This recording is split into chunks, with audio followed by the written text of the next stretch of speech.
politics. So going straight to this war that has been on top of mind, that's affected the global economy, that has seen 4,000 people lose their lives and many thousand, of course, be injured. So now Iran's foreign affairs minister, Arakchi, has announced on X that the Strait of Hormuz is completely open for all commercial vessels for this 10-day period of ceasefire in Lebanon. So if you recall, yesterday the ceasefire was, made between Israel and Lebanon.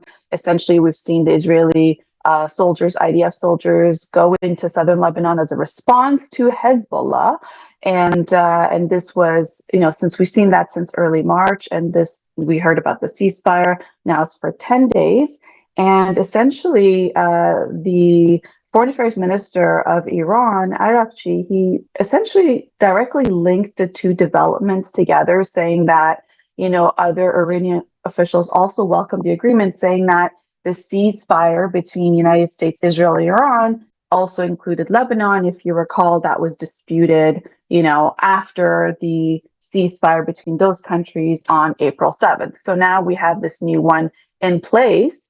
And essentially, we have Iran's ambassador to Pakistan, Reza Amiri Ghodam.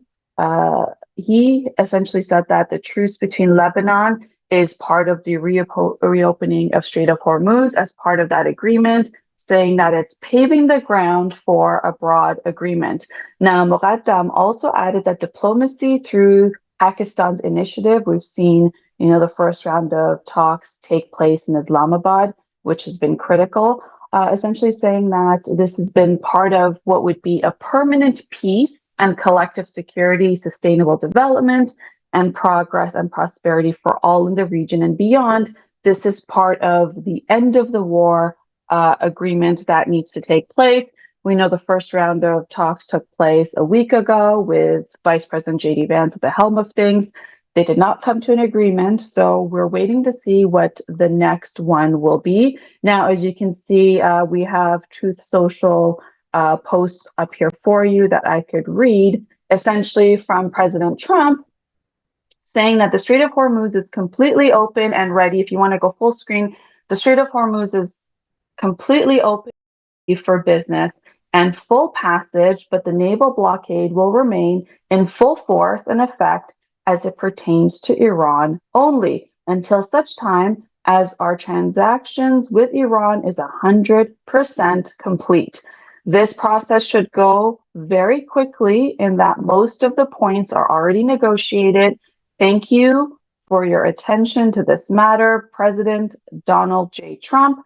And then to that, his next tweet, which we're going to go over, essentially, we're seeing foreign policy take place on Truth Social.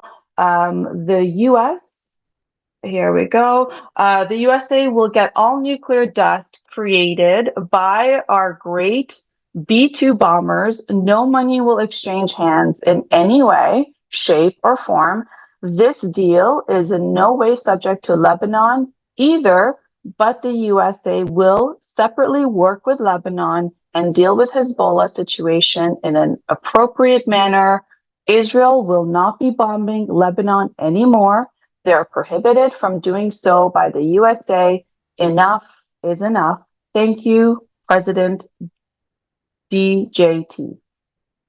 And then this is, Donald Trump saying essentially, Iran is saying it was part of the ceasefire agreement. President Trump saying, no, Lebanon is separate, even though he has, given assurance that the bombing will stop. Now, to his next tweet, which we want to cover, which is the latest that's taking place, he also said that the Strait of Hormuz, saying, now that the Strait of Hormuz situation is over, I received a call from NATO asking if we would need some help. I told them to stay away unless they just want to load up their ships with oil. They were useless when needed. A paper tiger, President DJT.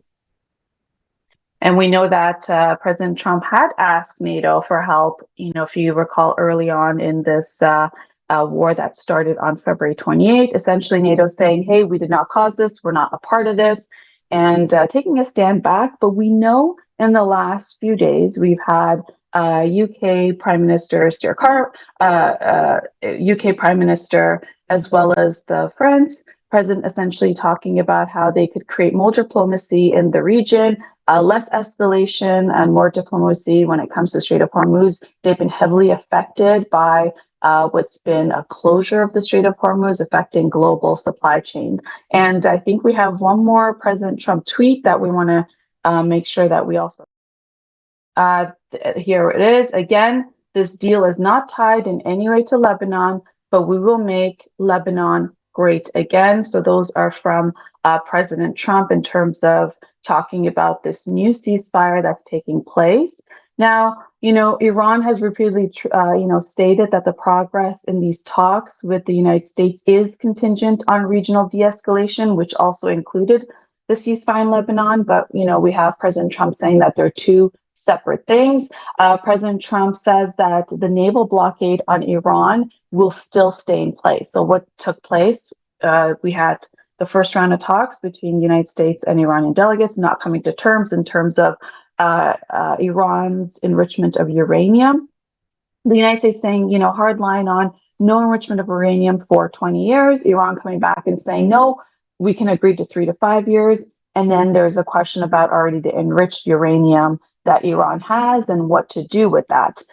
Now, since there was no agreement made, President Trump essentially sent U.S. naval ships to the Iranian port at the Strait of Hormuz, essentially to create a pressure for Iran to come to the table. So now, even though the Strait of Hormuz is open, which was part of that ceasefire agreement on April 7th, President Trump says that the naval blockade on Iran is going to stay in place until there is a peace deal signed, pressure from the White House, adding that Israel will no longer be bombing Lebanon as a contingency to getting Iran back at the table. So this is the latest what's going on. And to that, we've heard that the Israeli Prime Minister is saying that they will continue what they started in Lebanon, that it's not over yet when it comes to Hezbollah. So there is a conflict there, even though we know that there's a ceasefire right now with everyone included. So that is United States and Israel with Iran, and Iran with them in terms of bombs being exchanged, Iran attacking the GCC countries. That's all on ceasefire. And also now with Israel in southern Lebanon.